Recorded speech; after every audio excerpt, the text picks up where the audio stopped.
종합 스포츠 분석 토킹 채널입니다. 10년 이상의 실전 경험과 노하우를 담아 데이터 기반 핵심 분석부터 최강 배팅 전략까지 아낌없이 공유해드립니다. 수년간 운영된 전문 분석방 링크는 고정 댓글에서 바로 확인 가능합니다. 맨체스터 유 vs 뉴캐슬. 이 경기는 네이션스컵 차출로 주포를 잃은 맨유와 중원 밸런스로 승부를 보는 뉴캐슬의 맞대결이다. 맨유는 은베모가 아프리카 네이션스컵을 위해 대표팀에 합류하면서 일정 기간 동안 주전 공격수를 통째로 빼앗긴 상태에서 리그 일정을 치르고 있다. 때문에 전방에서 수비 뒷공간을 파고드는 움직임과 전방 압박의 시작점, 세트피스에서의 타점까지 한꺼번에 빠지면서 전체 공격 기대값이 눈에 띄게 떨어진 흐름이다. 마테우스 쿠냐와 마운트, 브루노 페르난데스가 라인 사이에서 연결을 시도하고 있지만 그 연결의 끝에 선은 확실한 피니셔가 사라진 탓에 빌드업과 찬스 메이킹은 있어도 마무리가 부족한 장면이 계속 쌓이고 있다.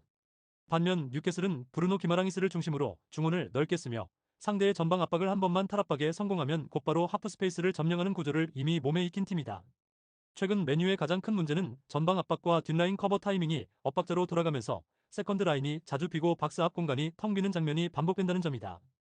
이 구간은 바로 브루노 기마랑이스가 가장 좋아하는 지점으로 그가 이 공간을 빠르게 점령해 인스텝 중거리 슈팅을 시도하는 순간 경기 흐름은 한 번에 꺾일 수 있다. 고든이 측면에서 메뉴의 느린 커버를 계속 흔들고 볼테마드가 전방에서 버티며 시간을 벌어준다면 뉴캐슬은 브루노 기마랑이스에게 박스 앞에서 슈팅각을 만들어줄 수 있는 장면을 꾸준히 생산할 수 있다. 그래서 전반부터 메뉴가 공격적으로 나선다 하더라도 뒷라인 커버가 늦고 세컨드 라인 방어가 비는 패턴이 반복되면 뉴캐슬의 중거리 한 방과 전원 상황에서의 효율성이 점점 더 위력을 발휘할 가능성이 크다. 더구나 맨유는 네이션스컵 차출로 인해 공격 로테이션 폭이 줄어든 만큼 후반 들어 체력과 집중력이 떨어지면 교체 카드에서도 뉴캐슬에 비해 상대적으로 선택지가 제한적이다. 그럼에도 불구하고 홈 경기라는 이점 덕분에 맨유가 초반 분위기를 잠깐 끌어올릴 여지는 있지만 시간이 지날수록 중원과 박스 앞에서의 완성도 차이가 서서히 드러날 수밖에 없다. 결국 공격의 축을 잃은 맨유와 중원 에이스가 버티는 뉴캐슬의 구조적 대비를 놓고 보면 이 경기는 뉴캐슬이 실리 있게 흐름을 잡고 결과까지 챙겨갈 가능성이 더 높은 매치업으로 보는 편이 합리적이다. 토킹 추천 배팅. 승무패 맨유패 강추. 언더오버 오버 추천. 파르마 vs 피오렌티나. 이번 매치는 일정 부담과 체력 소모, 그리고 하프 스페이스 관리 능력에서 두 팀의 차이가 가장 먼저 눈에 들어오는 경기다. 피오렌티나는 시즌 내내 3백과 중원 사이 간격 조절에 실패하면서 수비형 미드필더가 감당해야 할 커버 범위가 지나치게 넓어지는 구조적 문제를 안고 있다. 그래서 상대 미드필더가 하프 스페이스로 침투해 공을 잡는 순간 한 번에 수비 라인 앞으로 전진 패스를 허용하거나 2대1 패스로 쉽게 탈압박을 허용하는 화면이 반복되고 있다. 반면 파르마는 세리에어 일정에만 집중하고 있어 전방 압박과 역습 전원에서 체력적으로 여유가 있는 편이고 후반에도 압박 강도를 유지할 수 있다는 점에서 분명한 이점을 가진다. 아드리안 베르나베는 바로 피오렌티나가 비워두는 하프 스페이스를 정조준할 수 있는 자원으로 이 공간에서 공을 잡는 순간 경기의 템포를 완전히 자기 쪽으로 끌고 올 수 있는 플레이메이커다. 그가 하프 스페이스로 침투해 전진 패스를 선택하면 피오렌티나 수비 라인은 전후방으로 동시에 쪼개지며 한 번의 패스로 무너지는 장면이 나올 가능성이 크다. 또한 파르마의 3백은 펠레그리노와 오르도네스를 중심으로 라인 간격을 비교적 안정적으로 유지하고 있어 모이스킨에게 들어가는 롱볼이나 직접적인 침투 패스를 크게 허용하지 않으려는 흐름을 유지할 수 있다. 피오렌티나 입장에서는 컨퍼런스 리그까지 병행하는 강행군 속에서 전방 압박을 강하게 유지하기가 쉽지 않고 결국 수비 라인을 보호해줄 중원 압박이 더 헐거워질 수밖에 없다. 그래서 시간이 지날수록 피오렌티나의 수비형 미드필더는 좌우로 끌려다니며 1대2, 1대3 구도를 감당해야 하는 장면이 늘어나고 그 순간마다 베르나베와 파르마의 이선 자원들이 자유롭게 전진할 여지가 생긴다. 파르마는 이런 구조적 장점을 활용해 초반에는 안정적인 빌드업으로 경기 리듬을 잡고 중후반으로 갈수록 하프 스페이스와 측면을 번갈아 공략하며 피오렌티나의 체력을 갉아먹는 플랜을 가져갈 가능성이 높다. 그럼에도 피오렌티나가 개인기 위주의 한 번에 터지는 장면을 만들어낼 수 있는 팀이라는 점은 감안해야겠지만 3백과 중원의 간격 문제가 해결되지 않는 한 실점 위험은 계속해서 남게 된다. 결국 체력과 일정, 전술 구조를 모두 감안했을 때 이 경기는 파르마가 전진 패스 완성도와 라인 밸런스에서 앞서며 경기 흐름을 조금씩 자기 쪽으로 끌고 갈 가능성이 크다고 보는 편이 합리적이다.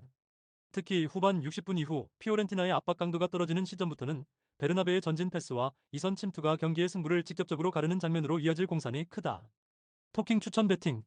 승무패 파르마 승강추. 언더오버 오버 추천. 노팅엄 vs 맨체스터시.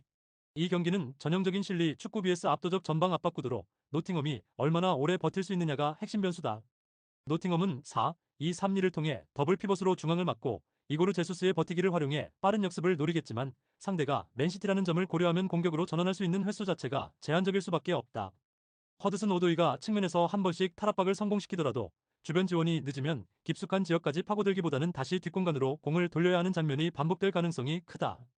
깁스 화이트가 이 선에서 공을 잡는 구간도 상대 압박을 잠깐이라도 이겨낸 뒤에야 열리기 때문에 평소처럼 여유있게 전진 패스를 선택하기는 쉽지 않은 흐름이다. 반면에 맨시티는 전방에서부터 강하게 압박을 걸어 노팅엄의 빌드업을 끊고 짧은 패스와 포지션 로테이션으로 상대 수비 블록을 계속 흔들어갈 것으로 예상된다. 홀란드는 박스 안에서의 마무리뿐 아니라 센터백을 끌고 다니며 셰르키와 베르나르두 실바 그리고 주변 이선 자원들이 슈팅각을 만들 수 있도록 공간을 만들어줄 가능성이 크다. 그래서 경기 초반부터 맨시티가 점유율과 슈팅 숫자에서 앞서는 흐름을 가져갈 공산이 크고 노팅엄은 라인을 내린 채 버티는 시간이 길어질수록 세컨드 상황에서의 실점 위험이 커진다. 때문에 노팅엄이 실리적인 컨셉으로 실점을 최소화하는데 어느 정도 성공하더라도 경기 전체의 흐름이 동등하게 맞서 싸우는 양상으로 전개되기는 어려워 보인다. 노팅엄 수비 라인이 박스 앞에서 계속 밀리면 세컨볼 경쟁에서 밀릴 확률이 높고 세트피스 세컨드 찬스까지 포함하면 맨시티의 득점 기대값은 자연스럽게 높아진다. 그럼에도 불구하고 노팅엄이 홈이라는 이점을 활용해 잠깐씩 템포를 끊고 역습 타이밍을 만들 수는 있겠지만 이고르 제수스와 이선 자원들에게 배분되는 찬스 개수가 제한적인 상황에서 다득점 반전을 기대하기는 무리다.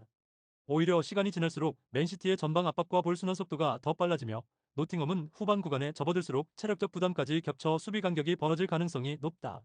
그리고 전방 진영에서 좋은 퍼포먼스를 보여주는 홀란드, 셰르키, 주변 이선 자원들이 계속해서 박스 안으로 침투하는 그림이 이어진다면 노팅엄 입장에서는 경기 내내 악몽 같은 장면들을 반복해서 마주하게 될 수 있다.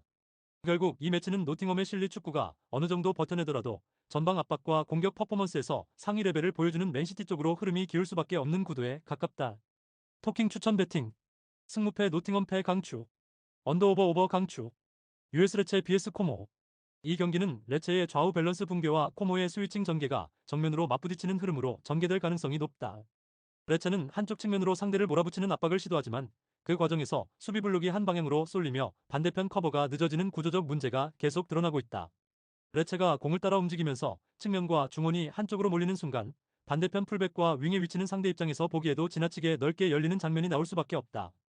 코모 입장에서는 바로 그 타이밍에 니코 파스에게 최대한 많은 볼 터치를 몰아주며 방향 전환과 스위칭 패스를 중심으로 공격을 설계할 가능성이 크다. 니코 파스가 중앙 또는 하프 스페이스에서 공을 잡고 한쪽으로 쏠린 레체 수비를 끌어낸 뒤 반대편으로 정확한 스위칭 패스를 연결해준다면 반대 측면에서는 사실상 무인지대에 가까운 공간이 열릴 수 있다. 이때 보이보다 역할을 수행하는 측면 자원과 두비카스가 박스 안으로 동시에 침투해 들어가면 크로스와 컷백, 세컨드 슈팅까지 모두 살아나는 다중 공격 루트를 만들 수 있다. 반면 레체는 라마다니를 중심으로 중원에서 최대한 버티려 하겠지만 좌우로 흔들리는 전개가 반복되면 커버 범위가 점점 넓어져 체력 부담이 누적될 수밖에 없다. 그래서 전반에는 어느 정도 버티는 흐름이 나올 수 있어도 시간이 지날수록 스위칭 한 번에 라인 간격이 무너지고 페널티 박스 앞에서 니코 파스에게 슈팅각과 패스 루트가 동시에 열리는 장면이 늘어날 가능성이 높다. 레체의 공격은 카마르다의 피지컬과 테테 모렌테의 돌파를 통해 직선적인 위협을 만드는 쪽에 가깝지만 빌드업 단계에서부터 안정적으로 전개되는 코모의 구조를 상대하기엔 패턴 다양성에서 밀리는 인상이 강하다. 게다가 레체의 좌우 쏠림 문제가 해결되지 않은 상태에서 코모가 침착하게 템포를 조절하며 스위칭 타이밍만 노린다면 홈팀 입장에서는 어느 순간부터 수비수와 미드필더 사이 거리 조절이 되지 않는 구간이 길어질 수 있다. 그렇기 때문에 이 경기는 레체의 홈 경기라는 요소를 감안하더라도 전술적인 완성도와 전환 효율성 측면에서는 코모가 한 발 앞서 있는 매치업으로 보는 쪽이 합리적이다. 코모는 니코 파스를 중심으로 좌우 폭을 넓히며 상대 블록을 지치게 만드는 스타일이라 경기 후반으로 갈수록 레체의 수비 집중력이 흔들릴 여지가 더욱 커진다. 레체도 세트피스나 카운터 한두 번 정도는 찬스를 만들 수 있지만 전체적인 흐름을 바꾸기에는 공격 패턴의 완성도와 안정감 차이가 분명하다. 결국 좌우 밸런스와 스위칭 전개의 효율성을 기준으로 보면 이 경기는 코모가 틈을 찾아 결과까지 가져갈 구도에 가까운 경기라고 판단할 수 있다. 토킹 추천 배팅 승무패 레체 패 강추 언더오버 오버 추천 토리노 vs 칼리아리 이 경기는 토리노의 템포 조절 능력과 칼리아리의 전진 패스 타이밍 문제를 정면으로 비교해 볼 수 있는 매치업이다. 토리노는 블라시치를 중심으로 중원에서 패스 스피드를 끌어올리고 지오반니 시메오네의 침투와 카사데이의 이선 가담을 동시에 활용해 수비 라인과 미드필더 라인 사이의 공간을 공략하는 구조를 가져갈 가능성이 크다. 블라시치가 빠른 템포로 패스를 전개해주면 수비 블록이 완전히 정렬되기 전에 볼이 한 번 더 전진하면서 자연스럽게 수비 라인 사이 간격이 벌어지고 그 틈을 시메오네가 파고드는 장면을 기대할 수 있다. 카사데이는 이 틈 사이를 따라 올라가 세컨 찬스를 노리는 움직임을 가져가며 커트된 공이 흘러나오는 지점에서 중거리 슈팅이나 측면 연결로 다시 공격을 이어가기 때문에 토리노 입장에서는 박스 앞에서 계속 압박을 거는 형태의 공격이 가능하다. 반면에 칼리아리는 빌드업 자체는 나쁘지 않지만 전진 패스를 언제 찔러 넣을지에 대한 합의가 맞지 않아 결국 공격 흐름이 끊기고, 그래서 상대 수비가 라인과 간격을 정리할 시간을 충분히 확보한다는 점이 치명적인 약점으로 작용하고 있다. 폴로르쇼가 몸으로 버티며 전진을 시도하다가도 패스 타이밍을 놓치면 에스포지토가 받아야 할 공간이 이미 막혀 있고, 그 순간 보렐리의 움직임도 수비수들에게 읽히면서 위협이 반감되는 그림이 자주 나온다. 세리에어 특유의 조직적인 수비를 상대할 때 이런 전진 타이밍 문제는 더 크게 부각되며, 특히 토리노처럼 수비 블록을 만들고 나서 역으로 템포를 올려나가는 팀을 상대로는 공격 효율이 급격히 떨어진다. 토리노는 홈에서 라인을 적당히 끌어올리며 중원 압박을 섞었을 것이고, 공을 탈취하는 순간 블라시치가 한 번에 방향을 전환해 측면이나 중앙으로 빠르게 전개하는 장면을 반복해서 만들 수 있다. 이렇게 되면 칼리아리는 수비에서 공격으로 나가는 구간에서 실수를 한 번만 해도 곧바로 역습 상황을 허용하면서 박스 압수적 열세에 놓이는 부담을 안게 된다. 그래서 이 경기는 토리노가 전개 템포를 주도권 도구로 활용해 칼리아리가 수비 블록을 다시 정비할 틈을 주지 않으면서 점점 더 상대 진영에서 머무는 시간을 늘려갈 가능성이 높다. 물론 칼리아리가 세트피스나 세컨볼 상황에서 한두 번 정도는 위험한 장면을 만들 수 있겠지만, 전체적으로 봤을 때 공격 전개 타이밍이 끊기는 빈도가 높은 팀이기 때문에 90분 동안 꾸준히 토리노 수비를 흔들기에는 설계 자체가 부족해 보인다. 반면에 토리노는 한 번 리드를 잡으면 블록을 내리면서도 블라시치와 카사데이를 통한 탈압박, 시메오네의 압박 침투를 이용해 역으로 공간을 활용할 수 있어 스코어 관리와 경기 운영 측면에서도 상대보다 유리한 위치를 선점할 가능성이 크다.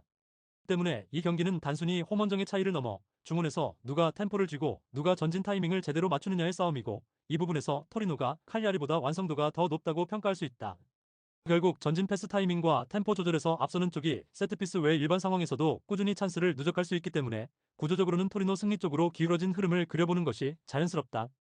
토킹 추천 배팅. 승무패 토리노 승 강추. 언더오버 언더 강추. 아스날 FC vs 브라이턴 HA. 이번 경기는 후반 승부처 구간에 직선적인 공격 강도를 높여가는 아스날과 점유를 중시하지만 전원 수비에서 흔들릴 수 있는 브라이튼의 맞대결이라는 점에서 전술적 상성이 분명한 편이다. 아스날은 경기 초반에는 더블 볼란치를 중심으로 안정적인 빌드업을 통해 템포를 조절하면서 상대 압박 강도와 라인 간격을 체크하는 데 집중할 가능성이 크다. 전반에는 에제가 중원과 이선 사이에서 공을 받으며 미세하게 리듬을 조절하고 사카와 요케레스의 움직임을 테스트하는 단계에 머무를 수 있다. 하지만 후반으로 갈수록 아스날의 공격 방향은 점점 더 박스 정면을 향한 직선적인 선택으로 바뀌고, 이 구간에서 부카요 사카의 역할이 크게 부각된다. 사카가 우측에서 치고 들어가며 낮은 크로스를 반복적으로 시도하면 브라이튼 수비수들은 볼과 골문을 동시에 의식해야 하기 때문에 자연스럽게 페널티 박스 안쪽으로 계속 밀려 들어갈 수밖에 없다. 그때 박스 안쪽에서 시선을 끌어놓은 상태에서 세컨드 라인의 요케레스가 하프 스페이스로 타이밍 좋게 파고들면 수비가 정비되기 전에 날카로운 슈팅각이 열리는 장면이 만들어지기 쉽다. 에제는 이 상황에서 사카와 요케레스 움직임 사이의 균열을 잇고 짧은 패스와 스루 패스를 섞어둘 사이를 연결하는 역할을 맡게 되고, 이는 곧바로 박스 안과 박스 앞을 동시에 위협하는 장면으로 이어진다. 브라이튼은 미토마와 그루다를 활용해 측면과 중앙 사이를 넓게 쓰며 아스날의 압박을 풀어나갈 수 있지만, 풀백과 윙어의 위치가 위로 올라간 상태에서 전개가 끊길 경우 역습 한 번에 곧바로 위험에 직면할 수 있다. 특히 더블 볼란치가 넓게 벌어진 상태로 서 있다가 볼을 잃어버리는 순간 브라이튼의 센터백 앞 공간이 빈 채로 노출되고, 이 공간을 에제와 요케레스가 동시에 노릴 수 있는 구조가 된다. 아스날은 이런 장면에서 굳이 복잡하게 풀지 않고 끊어낸 뒤 곧바로 전방으로 직선적인 패스를 연결해 상대 진영 박스 근처까지 빠르게 접근하는 선택을 선호할 가능성이 높다. 후반 60분을 기점으로 브라이튼의 전방 압박 강도가 떨어지기 시작하면 아스날의 더블 볼란치와 이선 자원들이 더 여유 있게 공을 다루면서 사카와 요케레스가 번갈아가며 하프 스페이스를 공략하는 시간이 길어질 수 있다. 이 시점은 브라이튼에게는 라인 간격이 벌어지고 아스날에게는 수직적인 패턴을 통해 마무리각을 만드는데 최적화되는 구간이라 후반 막판일수록 홈팀 쪽 득점 기대값이 더 크게 쌓일 여지가 크다. 브라이튼이 점유를 통해 아스날의 공격 시간을 줄이려 하겠지만 강한 전환 한두 번만 허용해도 경기 분위기가 크게 기울 수 있다는 점에서 심리적인 부담도 무시하기 어렵다. 결국 이 경기는 점유와 창의성보다 후반 승부처 구간에서 누가 더 직선적인 한방과 하프 스페이스 침투를 효율적으로 활용하느냐가 핵심인 승부라고 볼 수 있고, 가구조에서는 아스날 쪽이 한 발 앞서 있다. 토킹 추천 배팅. 승무패 아스날 승 강추. 언더오버 오버 추천. 브렌트포드 vs 본머스. 이 경기는 공격 전개 속도와 마무리 완성도가 모두 떨어지는 두 팀이 맞붙는 전형적인 답답한 공방전 양상이 예상된다. 브렌트퍼드는 더블 볼란치와 이선 라인을 통해 안정적인 볼 순환은 가져가겠지만 전진 패스 타이밍과 침투 시점이 한 박자씩 느려 박스 근처에서의 위협도가 제한될 가능성이 크다. 티아고가 최전방에서 공을 받아줄 때 동료들의 동시 움직임이 늦어지면 슈팅각을 만들기보다 다시 뒤로 빼는 상황이 반복되며 경기 리듬이 무뎌질 수 있다. 와타라와 옌센의 연계 역시 측면과 중앙의 연결 지점에서 템포를 살리지 못하면 상대 수비 블록은 크게 흔들리지 않고 버틸 여지가 충분하다. 본머스 또한 빠른 수비 전환 덕분에 뒤쪽에서는 라인 붕괴를 최소화하겠지만 에바니 우송과 이선 자원들의 타이밍 엇박자가 계속되면 박스 점령 후에도 마무리까지 이어지는 장면이 적을 수밖에 없다. 브룩스와 클라위베르트가 공을 잡는 구간은 나쁘지 않더라도 마지막 선택이 늦어지면 슈팅보다는 다시 패스 선택으로 돌아가며 공격의 날이 무뎌진다. 그래서 양팀 모두 볼 점유율을 비슷하게 나눠 가지더라도 실질적인 유효 슈팅 숫자에서는 서로 큰 차이를 만들지 못한 채 비슷한 수준으로 머무를 가능성이 높다. 결국 결정적인 차이를 만들어줄 수 있는 구간은 세트피스다. 코너킥이나 프리킥에서 세트 패턴을 한두 번씩 시도하겠지만 수비 라인이 크게 붕괴된 팀들이 아니라는 점에서 다득점으로 터질 가능성은 크지 않다. 두 팀 모두 수비 전환이 빠르고 라인 간격을 급격히 무너뜨리지 않는 대신 공격에서 과감성이 부족해 서로 박스 근처까지는 가도 마무리 단계에서 사라지는 장면이 반복될 공산이 크다. 이런 구조에서는 어느 한쪽이 일방적으로 밀어붙이기보다는 서로의 약점을 뚫지 못한 채 경기 시간이 흘러가는 그림이 더 자연스럽다. 그래서 전반부터 골이 나올 듯 말 듯한 장면만 이어지다가 후반에도 세트피스에서 한두 번의 위협 장면을 주고받는 정도에서 균형이 유지될 가능성이 높다. 그럼에도 누군가 실수 한 번으로 실점을 허용할 여지는 있지만 양팀의 공격 완성도와 전개 속도만 놓고 보면 어느 쪽도 확실하게 승부를 마무리할 카드가 부족해 보인다. 종합하면 답답한 템포와 낮은 찬스 전환 효율 속에서 양팀 모두 서로를 끝내 제압하지 못하고 승부를 가르지 못할 가능성이 큰 경기다. 토킹 추천 배팅 승무패 무승부 강추 언더오버 언더 강추 벌리 vs 에버턴 이 경기는 벌리의 허술한 수비 조직과 에버튼의 세트피스 제공권 중심 공격이 정면으로 맞붙는 그림이다. 벌리는 이미 34실점을 기록하며 경기당 2실점 가까운 흐름을 이어가고 있기 때문에 박스 안 수비와 세컨볼 처리에서의 불안이 단순한 일시적 문제가 아니라 구조적인 한계로 굳어진 상황이다. 브로야와 브룬 나르센이 전방에서 나름대로 움직임을 가져가더라도 중원과 수비 라인이 받쳐주지 못해 앞에서 만들어 놓은 장면이 금세 상대에게 되돌려지는 패턴이 반복되고 있다. 우고 축구가 수비 라인 앞에서 최대한 버텨주려 하지만 팀 전체가 내려앉는 구간이 길어질수록 커버해야 할 공간이 넓어지고 결국 박스 앞 세컨볼 경쟁에서 밀리는 장면이 자주 나온다. 반면 에버튼은 전방에서부터 라인을 무리하게 끌어올리기보다는 수비 블록을 형성한 뒤 공을 탈취하면 곧바로 측면과 이선을 향해 직선적인 전개를 시도하는 현실적인 운영을 보여줄 가능성이 크다. 그릴리쉬는 벌리 수비 사이에서 파울을 유도하거나 드리블로 중앙을 파고들며 공격 리듬을 만들어내는 역할을 맡을 것이고 이 과정에서 자연스럽게 코너킥과 프리킥 횟수가 누적될 수 있다. 파리는 박스 안에서 이미 타점 싸움에서 우위를 점할 수 있는 피지컬을 갖춘 자원이기 때문에 벌리 센터백들이 마크를 제대로 유지하지 못하는 순간 곧바로 실점 위협으로 이어질 여지가 크다. 듀스버리 홀은 세컨 라인에서 박스 안으로 늦게 침투하며 바리가 떨궈준 볼이나 세트피스 세컨볼을 노려중거리 슈팅까지 연결할 수 있는 타입이라 벌리 수비 입장에선 한 번 막아내도 두 번째, 세 번째 상황에 계속 시달릴 수 있다. 그래서 벌리가 홈에서 초반 기세를 올리더라도 수비 조직이 흔들리는 팀 특성상 에버튼의 세트피스와 제공권 공략이 반복되면 결국 라인 전체가 뒤로 말려 들어가는 그림이 나올 가능성이 높다. 에버튼은 리그 특성상 박스 안에서의 몸싸움과 타점 싸움에 익숙한 팀이고 세트피스 패턴도 꾸준히 활용하는 만큼 벌리 입장에서는 코너킥과 프리킥을 내주는 순간마다 실점의 위험을 감수해야 하는 경기다. 결국 이 경기는 화려한 패턴 플레이보다도 박스 안에서 누가 먼저 자리를 잡고 누가 더 높은 타점으로 공을 따내느냐가 승부를 가를 핵심 포인트가 될 수밖에 없다. 강등권까지 추락한 벌리의 현재 수비 상황을 고려하면 에버튼의 장신 스트라이커와 세트피스 패턴을 90분 내내 버텨내기에는 부담이 너무 크다. 반대로 에버튼은 큰 리스크를 지지 않고도 세트피스와 크로스 위주로 꾸준히 찬스를 쌓아 올리면서 경기 흐름을 자신들에게 유리한 쪽으로 가져갈 수 있는 조건을 갖추고 있다. 때문에 단순히 홈원정 구분이 아니라 수비 안정성과 박스 안 제공권 싸움을 놓고 보면 에버튼 쪽으로 무게 중심이 확실히 기울어져 있는 매치업이라 보는 편이 자연스럽다. 토킹 추천 배팅 승무패 벌리패 강추 언더오버 오버 추천 리버풀 vs 울버햄프턴 이 경기는 안필드에서 열리는 만큼 초반부터 리버풀이 점유를 가져가며 울버햄튼을 자기 진영 깊숙이 밀어넣는 그림이 예상된다. 살라와 이삭의 공백이 존재하지만 리버풀은 에키티케를 최전방에 두고 이선에 비르츠 소보슬러이 키에사를 배치함으로써 오히려 더 다양한 패턴으로 상대를 두드리는 전개를 준비해 둘 수 있다. 중원에서는 맥앨리스터가 경기 템포를 조절하면서 때로는 뒤에서 빌드업을 지휘하고 때로는 세컨드 라인에서 직접 박스 안으로 침투하는 이중 역할을 수행할 가능성이 높다. 울버햄튼은 5-3-2 블록을 형성해 페널티 박스 근처를 촘촘히 막으려 하겠지만 라인을 지나치게 낮게 두는 순간 미드필더와 수비 라인 사이 공간이 비며 이 구간이 리버풀 이선의 놀이터가 될 수 있다. 특히 후반 승부처에서 소보슬러이가 측면에서 드리블 후 낮은 크로스를 시도하는 장면이 반복되면 울버햄튼의 수비형 미드필더는 박스 앞을 지키는 동시에 측면 크로스 차단까지 의식해야 하는 부담을 안게 된다. 그 사이에 맥앨리스터가 하프 스페이스에서 타이밍 좋게 박스 안으로 침투해 들어가면 세컨드 볼 상황이든 직접 슈팅이든 울버햄튼 입장에서는 반박자 늦게 반응할 수밖에 없는 구조가 만들어진다. 에키티케는 이런 상황에서 수비수들을 끌고 다니며 공간을 만들어주는 역할을 수행하고, 키에사는 반대편에서 컷인으로 마무리를 노리는 패턴을 가져갈 수 있어 리버풀의 박스 안 위협도는 생각보다 크게 떨어지지 않는다. 울버햄튼이 반격을 노릴 수 있는 구간은 리버풀의 라인이 과감히 올라간 직후 역습뿐인데, 스트란드 라르센에게 들어가는 롱볼이 제대로 연결되더라도 뒤를 받쳐줄 숫자가 부족해 실제 유효 슈팅까지 이어질 확률은 제한적이다. 그래서 경기 전체 흐름은 리버풀이 안필드의 분위기와 탄탄한 선수층을 앞세워 중원과 측면을 동시에 장악하고 후반으로 갈수록 울버햄튼의 체력을 갈아먹으면서 골 기대값을 꾸준히 높여 나가는 그림에 가깝다. 그럼에도 불구하고 리버풀이 일정상 로테이션을 일부 가동할 가능성은 있겠지만, 스쿼드 뎁스와 안필드 홈 경기라는 변수를 감안하면 경기력 하락폭은 크지 않을 것으로 보는 편이 현실적이다.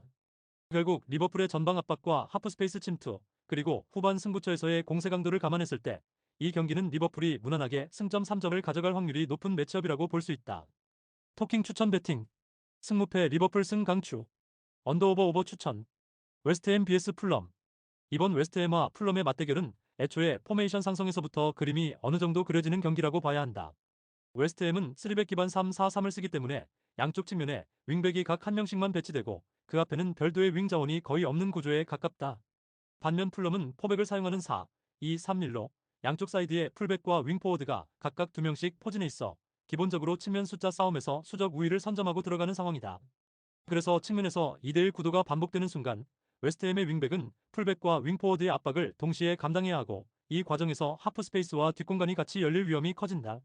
풀럼은 바로 이 지점을 활용해 페널티 박스 측면 하프스페이스를 집요하게 파고들며 크로스와 컷백, 안으로 접고 들어오는 움직임까지 섞어 웨스트햄 수비 조직을 흔들려 할 것이다. 케어니는 중원에서 템포를 조절하면서 어느 타이밍에 측면으로 볼을 공급하고 어느 타이밍에 중앙을 직접 찌를찌를 골라가며 경기를 설계할 가능성이 높다.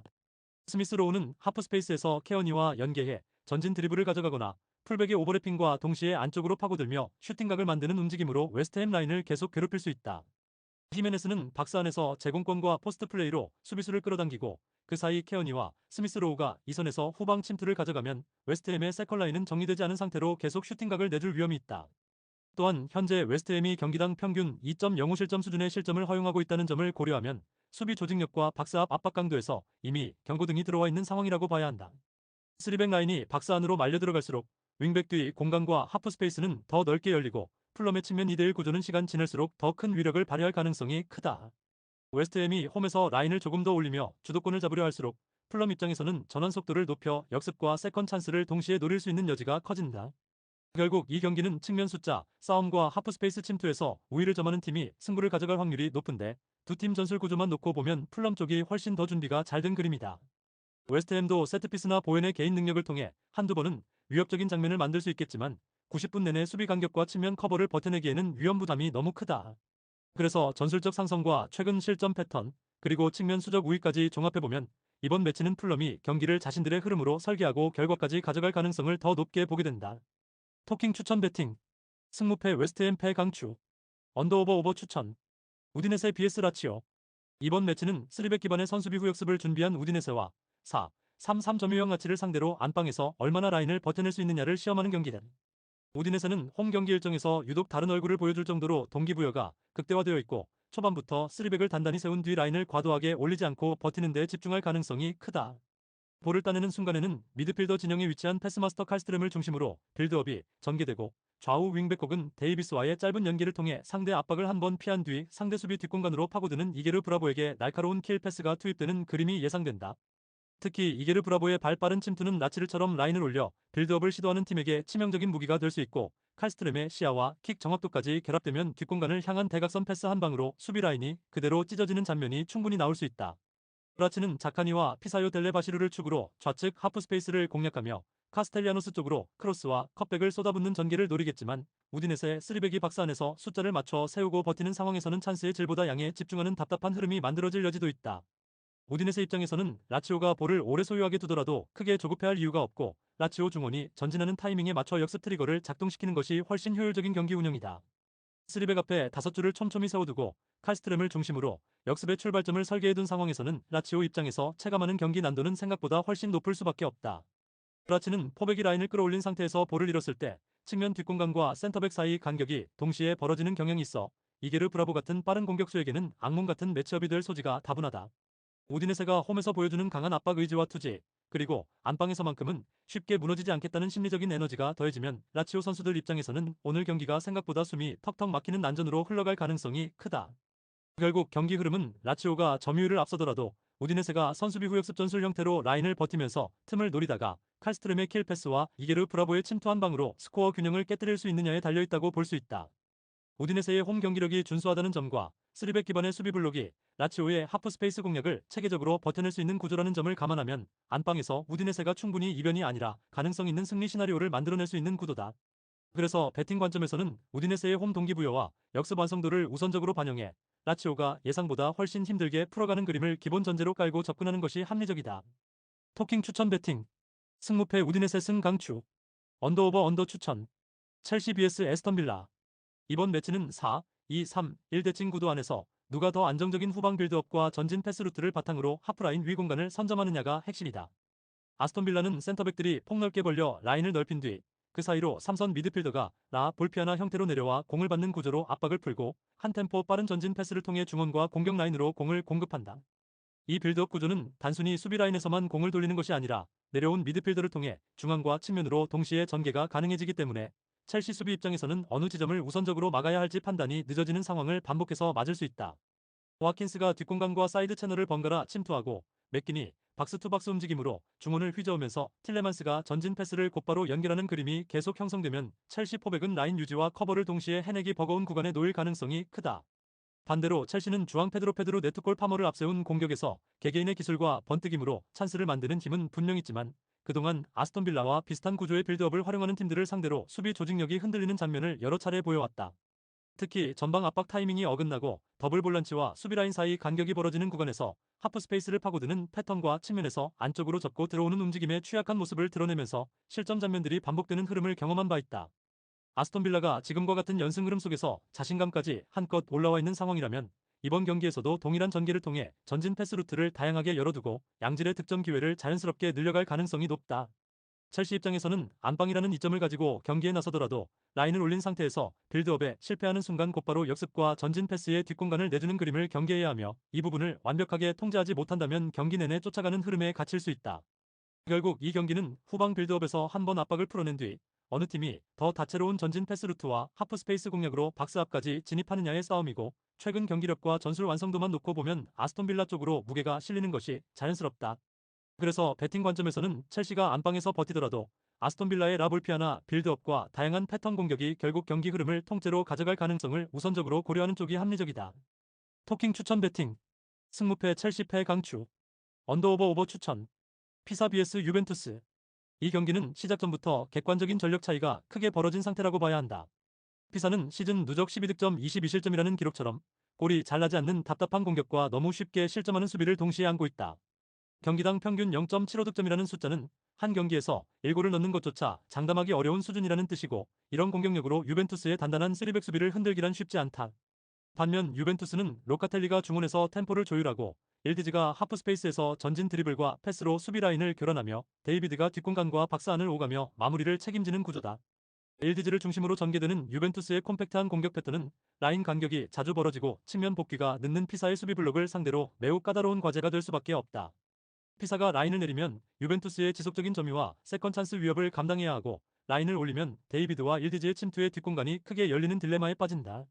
그래서 경기 흐름은 자연스럽게 유벤투스가 볼 점유와 찬스 수에서 우위를 점하고 피사는 수비에 쫓기면서 역습 몇 번의 기대를 걸어야 하는 양상으로 흘러갈 가능성이 크다. 결국 전술 완성도와 골 생산력, 수비 안정감까지 모두 고려하면 이 경기는 유벤투스가 경기 흐름과 스코어를 동시에 지배할 가능성이 높은 매치업이다. 토킹 추천 배팅 승무패 피사패 강추 언더오버 언더 추천 구독, 좋아요, 알림 설정 토킹 가족방에서 더 많은 혜택을 만나보세요. 가족방은 고정 댓글의 링크를 통해 문의하세요. 감사합니다.